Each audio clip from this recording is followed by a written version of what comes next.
Coffee day ತಿಂಡಿ ಖರ್ಚಿನ ಕಾರ್ಯಕ್ರಮ ವಹಿಸ್ಕೊಂಡಿರುವಂತಹ ರಂಗನಾಥ್ ಅವರು ತುಂಬಾ ಒಳ್ಳೆ ನಮ್ಮ ಪಾರ್ಕ್ ಪಕ್ಕದ ರೋಡ್ನವರೇ. ಅವರು ನಮಗೆ ಹೊಸ ಮೆಂಬರ್ ಆಗಿ ನಮ್ಮ ಸೇಗರಿಗೆ ಬಂದಿದ್ದಾರೆ. ನಮ್ಮ ಸೆಕ್ರೆಟರಿಯಿಂದ ಅವರಿಗೆ ಒಂದು ಸನ್ಮಾನ ಮಾಡಿಸ್ತಾ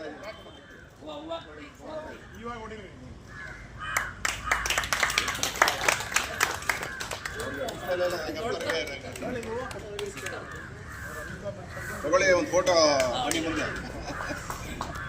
ಆದ್ದರಿಂದ ಅವರು ಕೂಡ ಅವರು ಹೊಸದಾಗಿ ಬಂದಿದ್ರು ನಮ್ಮ ಕಾರ್ಯಕ್ರಮನ ಮೆಚ್ಚಿ ನೀವೊಂದು ಎಂಥ ಕಾರ್ಯಕ್ರಮ ನಡೆಸ್ತಾ ಇದ್ದೀರಿ ಅಂತೇಳಿ ನಮ್ಮ ಸ್ನೇಹರಂಗಕ್ಕೆ ಈ ಹೊಸದಾಗಿ ಜಾಯ್ನ್ ಆಗಿ ಮೆಂಬರ್ ಆಗಿದ್ದಾರೆ. ಈ ತಿಂಗಳ ಎಲ್ರಿಗೂ ತಿಂಡಿ ಕೊಡಿಸಿ. ಆದ್ದರಿಂದ ಅವ್ರಿಗೆ ನಮ್ಮ ಸ್ನೇಹರಂಗದ ಪರವಾಗಿ ಪೂರ್ವಕವಾದ ಧನ್ಯವಾದಗಳನ್ನ ಸಲ್ಲಿಸಿ ನಾವು ವೆಲ್ಕಮ್ ಮಾಡ್ಕೊತಾ ಇದ್ದೀವಿ. ಇದೊಂದು ಉದಾಹರಣೆ ಕೊಡ್ತೀನಿ, ಕೇಳಿಸ್ಕೊಡಿ. ನಮ್ಮ ಇದು ಪ್ರತಿಭಾ ಪುರಸ್ಕಾರ ಎಲ್ಲ ಮುಗಿದೋದ್ಮೇಲೆ ಸರ್ ನಂದು ಏನಾದ್ರು ಇರಲಿ ಸರ್ ಅಂತ ಹೇಳ್ಬಿಟ್ಟು ಅವ್ರು ನನಗೆ ಗೊತ್ತೇ ಇಲ್ಲ, ನನ್ನ ಅಕೌಂಟ್ಗೆ 5,000 ಕಳಿಸಿದ್ದಾರೆ. ನನಗೆ ಯಾರು ಕಳಿಸಿದ್ದಾರೆ ಯಾರ್ದಿದ್ದು ಅಂತ ನನಗೆ ಗೊತ್ತಾಗ್ಲಿಲ್ಲ. ಆಮೇಲೆ ಸರ್ ಅವ್ರನ್ನೇ ಕೇಳಿದೆ, ನೀವೇನು ಸರ್? ಇಲ್ಲ ನಾನು ಅವಾಗಲೇ ಮುಂಚೆ ಕೊಡಬೇಕಾಯ್ತು, ಕಳಿಸ್ಬಿಟ್ಟಿದ್ದೀನಿ ಅಂತ ಹೇಳಿದ್ರು. ಅದನ್ನ ನನ್ನ ಅಕೌಂಟಲ್ಲಿ ಹಂಗೆ ಇತ್ತು, ನಾನು ಅದನ್ನು ತಿನ್ಬೇಕು ತಿನ್ಬೋದಾಗಿತ್ತು. ಈ ತಿಂಗಳು ಪ್ರಾಯೋಜಕರು ಯಾರೂ ಇಲ್ಲ ಅಂತ ಹೇಳ್ಬಿಟ್ಟು ಡಿಸೆಂಬರ್ ತಿಂಗಳದು ಅವ್ರು ಕೊಟ್ಟಿದ್ದಂಥ 5,000 ಜೊತೆಗೆ ನನ್ನಿಂದ ಏನಾಗುತ್ತೋ ಅದನ್ನು ಸೇರಿಸಿ ತಿಂಡಿ ಕಾರ್ಯಕ್ರಮ ಏರ್ಪಾಡು ಮಾಡಿದ್ದೀನಿ. ರಂಗನಾಥ್ ಅವ್ರಿಗೆ ನಮ್ಮ ಸ್ನೇಹರಂಗದ ಪರವಾಗಿ ಈ ತಿಂಗಳ ತಿಂಡಿ ಪ್ರಾಯೋಜಕರಿಂದ ನನ್ನ ಧನ್ಯವಾದಗಳನ್ನ ತಿಳಿಸ್ತಾ ಇದ್ದೀನಿ. ಅವರು ಬರದೇ ಇರೋದಿಲ್ಲ, ಎಷ್ಟಾದ್ರೂ ಆಗಲಿ ತಿಂಡಿ ತರಬೇಕು ಅಂತೇಳಿ ತಿಂಡಿ ತಂದವ್ ನಾನು.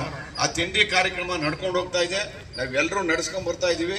ನೀವೆಲ್ಲರೂ ನನಗ್ ಬೇಡ ಅಂದ್ರೆ ಸ್ನೇಹರಂಗ ಬೇಡದಂಗೆ ಆಗೋಯ್ತಿದೆ. ದಯಮಾಡಿ ಎಲ್ಲರೂ ಸ್ವಲ್ಪ ಕೂಲಾಗಿ ಇರಲಿ. ಇಷ್ಟದು ಅನಾಮಧಿ ಈಗ ಬೇಕಾದಷ್ಟು ಬರ್ತವೆ ಹೋಗ್ತವೆ. ಅದರಲ್ಲಿ ಯಾರೋ ಪಾಪ ನಮ್ಮ ಜೊತೆ ಓಡಾಡ್ತಾ ಇರ್ತಾರೋ ಅವ್ರ ಹೆಸರುಗಳನ್ನೇ ಹಾಕಿದ್ದಾರೆ. ಅದರಲ್ಲಿ ನಾನು ಓದಿ ನೋಡಿದ್ದೀನಿ. ಅದು ಮೊದಲನೇ ಬಂದಿರೋದ್ರಲ್ಲಿ ನನ್ನ ಹೆಸರೇನಿಲ್ಲ, ಎರಡನೇ ಬಂದಿರೋದ್ರಲ್ಲಿ ನಾನು ಅವ್ರು ಸಪೋರ್ಟ್ ಮಾಡಿ ತಿನ್ನಕ್ ಬಿಟ್ಟಿದ್ದೀನಂತೆ. ನಾನು ಒಂಥರ ಗೂಂಡಾಗಿರಿ ಹೇಳಿ ಅವ್ರದ್ದು ಇದೆ.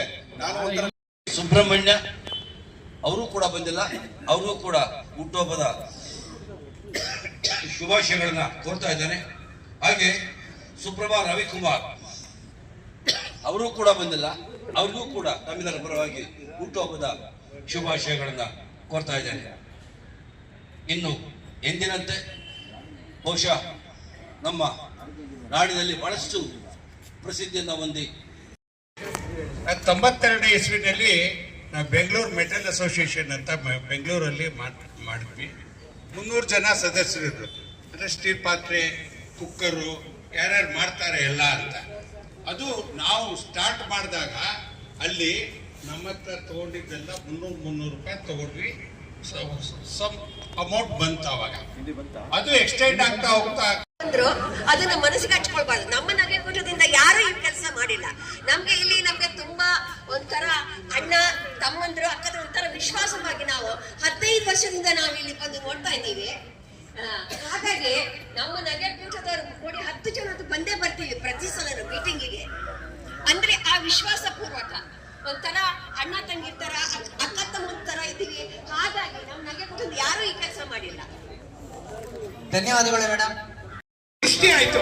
ಈ ತರ ಒಂದು ಆದ್ಮೇಲೆ ಅದು ಸರಿಯಾಗೋದು ಯಾವಾಗ್ಲೂ ಅದೇ ಇರುತ್ತೆ. ಅದು ಎಲ್ಲಾ ಕಡೆ ಅದು ಮಾಮೂಲಿ ಸಂಸ್ಥೆಗಳೇ ನಡೆಯೋದು. ಅದಾದಾಗ ನೀರು ತಿಳಿಯಾಗಬೇಕು. ಆ ತರ ಇದಾಗುತ್ತೆ. ಇದು ಸೆಕೆಂಡ್ ರೌಂಡ್ ಶುರು ಆಯ್ತು, ಇದು ಎರಡನೇ ಪರ್ವ ಶುರು ಆಗುತ್ತೆ. ಈಗ ಇದಕ್ಕೆ ಸಂತೋಷ ಆಯ್ತು. Thank you Chandra sir. ಏನೋ ಮಾತಾಡ್ಬೇಕು ಅಂತಿದ್ದಾರೆ ಬನ್ನಿ. ನಮ್ಮ ರಂಗಪ್ಪನವ್ರಿಗೆ ಬಹಳ ಅವಮಾನ ಆಗೋ ತರ ಲೆಟರ್ ಬರೆದಿದ್ದಾರೆ. ಯಾರು ಅನ್ನೋದ ಭಾವಿಸ್ಬೇಡಿ, ಕೈಲಾಗದೇ ಇರೋರು ಮೈ ಪರ್ಚ್ಕೊತಾರೆ. ಈ ಉದ್ದೇಶದಿಂದ ಎಲ್ಲರನ್ನು ನೋಯಿಸ್ಬೇಕು ಅಂತ ಮಾಡಿದ್ದಾರೆ. ಧೈರ್ಯವಾಗಿ ಮುನ್ನುಗ್ಗಿ ಈ ತರ ಹೋಗುವ ತೆಗೆದ್ಬಿಟ್ಟು ರಂಗವೇದಿಕೆ ಅದಾಗ್ಬಿಡ್ತಿದೆ. ಅದನ್ನ ಭಾಗ ಮಾಡಬೇಡಿ. ಅದ್ರ ಜೊತೆ ಇದೆ ಸ್ನೇಹ ರಂಗ ಅಂತ ಅಷ್ಟೇ.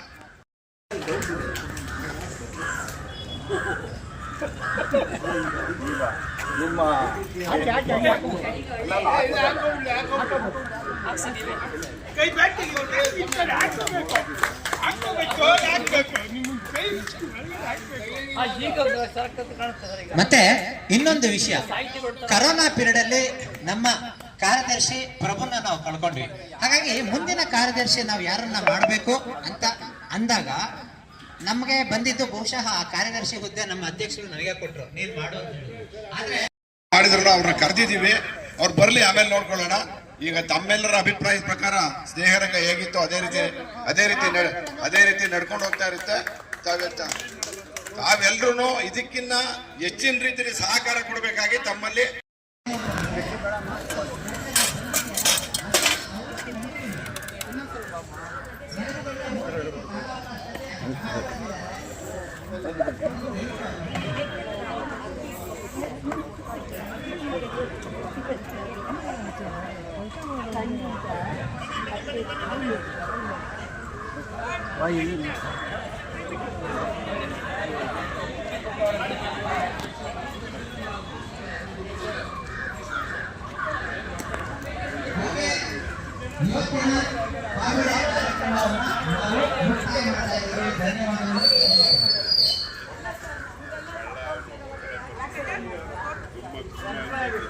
ನೋಡೋಣ ಯಾವನ್ ಕಳ್ಳ ಅಂತ ಗೊತ್ತಾಗ್ತದ ಇನ್ನು 10 ತಿಂಗಳಲ್ಲಿ.